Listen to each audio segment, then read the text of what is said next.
좋은 아침입니다. 오늘 우리에게 주시는 하나님의 말씀은 마태복음 25장 31절에서 46절까지입니다. 인자가 자기 영광으로 모든 천사와 함께 올 때에 자기 영광의 보좌에 앉으리니 모든 민족을 그 앞에 모으고 각각 구분하기를 목자가 양과 염소를 구분하는 것 같이 하여 양은 그 오른편에 염소는 왼편에 두리라. 그때 임금이 그 오른편에 있는 자들에게 이르시되 내 아버지께 복받을 자들이여 나와 창세로부터 너희를 위하여 예비된 나라를 상속받으라. 내가 줄일 때에 너희가 먹을 것을 주었고 목마를 때에 마시게 하였고 나그네 되었을 때에 영접하였고 헐벗었을 때에 옷을 입혔고 병들었을 때에 돌보았고 옥에 갇혔을 때에 와서 보았느니라. 이에 의인들이 대답하여 이르되 주여 우리가 어느 때에 주께서 줄이신 것을 보고 음식을 대접하였으며 목마르신 것을 보고 마시게 하였나이까. 어느 때에 나그네 되신 것을 보고 영접하였으며 헐벗으신 것을 보고 옷 입혔나이까. 어느 때에 병드신 것이나 옥에 갇히신 것을 보고 가서 배웠나이까 하리니 임금이 대답하여 이르시되 내가 진실로 너희에게 이르노니 너희가 여기 내 형제 중에 지극히 작은 자 하나에게 한 것이 곧 내게 한 것이니라 하시고 또 왼편에 있는 자들에게 이르시되 저주를 받은 자들아 나를 떠나 마귀와 그 사자들을 위하여 예비된 영원한 불에 들어가라. 내가 줄일 때에 너희가 먹을 것을 주지 아니하였고 목마를 때에 마시게 하지 아니하였고 나그네 되었을 때에 영접하지 아니하였고 헐벗었을 때에 옷 입히지 아니하였고 병들었을 때와 옥에 갇혔을 때에 돌보지 아니하였느니라 하시니 그들도 대답하여 이르되 주여 우리가 어느 때에 주께서 줄이신 것이나 목마르신 것이나 나그네 되신 것이나 헐벗으신 것이나 병드신 것이나 옥에 갇히신 것을 보고 공양하지 아니하더이까. 이에 임금이 대답하여 이르시되 내가 진실로 너희에게 이르노니 이 지극히 작은 자 하나에게 하지 아니한 것이 곧 내게 하지 아니한 것이니라 하시리니 그들은 영벌에 의인들은 영생에 들어가리라 하시니라. 아멘. 긴 본문을 읽으시면서 여러분은 어떤 말씀이 마음에 오래 남으십니까? 마태복음 25장은 그리스도의 재림을 예비할 것을 교훈한 열처녀의 비유와 주의 재림 때까지 맡겨진 일에 충성할 것을 교훈하는 달란트의 비유, 그리고 재림의 때에 그리스도께서 행하실 심판의 기준이 무엇인지 보여주면서 성도들로 하여금 사랑을 실천하는 것이야말로 주님의 재림을 가장 훌륭하게 준비하는 방법이라며 양과 염소의 비유 이야기가 나옵니다. 세상과 이웃을 향하여 주의 사랑과 계명을 실천했는가? 그러지 않는가? 주님께서 우리에게 보시는 것이 바로 이런 모습이구나를 깨닫게 합니다. 양은 성도들 가운데에서도 진실한 그리스도인을 상징하고 염소는 말로는 주님을 영접했으나 진실한 믿음을 가지지 않은 거짓 그리스도인을 상징하고 있다고 보시면 이해가 쉬울 것 같습니다. 그러면 양무리에 분류된 참된 그리스도인의 자세는 어떠한가 함께 살펴보도록 하겠습니다. 그들은 굶주린 자, 헐벗은 자, 아무도 관심을 주지 않는 병든 자들을 도왔습니다. 도와주어도 돌아올 것이 아무것도 없는 걸 알면서도 그들은 하나님의 명령에 따른 사람들입니다. 내 기분이 내킬 때 혹은 은혜를 받아 가슴이 뜨거울 때만이 아니라 항상 변함없이 하나님의 말씀을 실천하는 모습을 보여줍니다.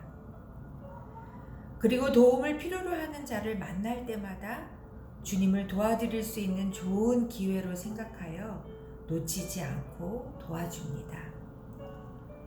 더욱이 그들은 자신들의 선행을 전혀 기억하지 않습니다.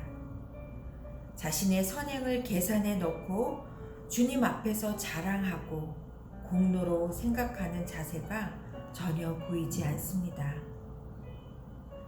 하나님 앞에 마땅히 행해야 할 의무를 다 행하고도 자랑은커녕 오히려 자신을 무익한 종으로 낮추는 겸손한 자세를 갖고 있습니다. 지금껏 그리스도인으로 살아왔던 나의 모습과 오늘 본문에서 말씀하시는 참 그리스도인의 모습에 어떤 차이가 있나요? 지극히 작은 자 하나에게 한 것이 곧 내게 한 것이니라. 우리는 각자 예수님의 얼굴과 그분의 모습을 상상하며 그 이미지를 갖고 있습니다. 예수님의 모습을 그린 많은 성화를 통해 볼 수 있듯이 흰 옷을 입으시고 어깨까지 내려오는 긴 곱슬머리에 잘생긴 예수님의 얼굴이 떠오릅니다. 우리 교회에도 예수님이 호탕하게 웃으시는 모습의 그림이 목사님 사무실에 있습니다. 그러나 본문은 예수님을 형상화한 모습이 아니라 우리의 삶 속에 실존하시는 모습으로 예수님을 지극히 작은 자로 표현하고 있음을 볼 수 있습니다. 기도 중에 환상으로 보여지는 예수님의 형상이 아니라 우리의 생활 가운데에서 내 이웃으로 길에서 우연히 만난 도움이 필요한 사람으로 가난하고 병든 자로 또 줄인 자로 옥에 갇힌 자로 예수님은 우리에게 자신을 보여주고 계시다는 것을 말씀하고 계십니다. 이런 예수님의 모습을 발견하는 영의 눈이 우리에게 있기를 소원합니다. 하나님의 종으로 하나님의 일에 동역을 하면서 시간이 지날수록 저 자신의 부족함을 많이 느낍니다. 그 중에서도 인간 관계에서 편견과 선입견이 없이 대하는 부분은 지금까지도 저의 기도 제목이고 넘어야 할 산입니다. 도움이 필요한 사람을 선입견 없이 외면하지 않는 마음, 대가 없이 이웃을 사랑하고 가난한 자를 돌볼 수 있는 편견 없는 마음, 그리고 내가 한 선행은 기억조차 하지 않는 마음, 이것이 하나님께서 나에게 찾으시는 모습임을 깨닫습니다. 세상은 바보처럼 살지 말라고 말합니다. 그러나 하나님의 사람은 세상의 바보가 되어주는 것인가 봅니다. 쉬운 길은 아니죠. 이웃에 대한 성도의 사랑은 복잡한 이론이나 시끄러운 구호가 아니라 구체적이고 실질적인 도움과 배려를 말하고 있는 것입니다. 만일 내가 하나님을 사랑하노라고 말하면서 도움이 필요한 이웃을 외면하거나 무시한다면 그 말은 거짓이라는 것이죠.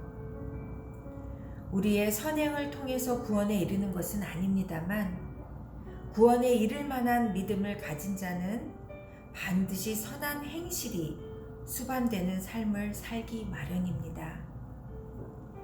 본문은 마치 각자의 선행 여부에 따라 구원과 상급이 결정되는 것처럼 표현된 것 같지만 우리의 믿음과 행함은 불가분의 관계에 있음을 강조하기 위해서 그렇게 표현된 것이라 이해할 수 있겠습니다. 성도는 지극히 작은 일에도 하나님께 충성해야 한다고 합니다. 지극히 작은 자 하나에게 하는 것이 주님께 하는 일이라는 것을 명심하며 오늘도 이웃을 사랑하는 저와 여러분이 되시기를 간절히 바랍니다. 기도하시겠습니다. 내가 줄일 때에 너희가 먹을 것을 주었고 목마를 때에 마시게 하였고 나그네 되었을 때에 영접하였고 주님, 저희 삶의 가장 가까운 곳에 계신 주님을 늘 멀리서 찾았던 저희의 무지함을 용서하여 주옵소서. 지극히 작은 일에도 하나님께 충성하는 저희들 되게 하여 주옵소서. 감사합니다. 이 모든 말씀 우리 주 예수님의 이름으로 기도합니다. 아멘.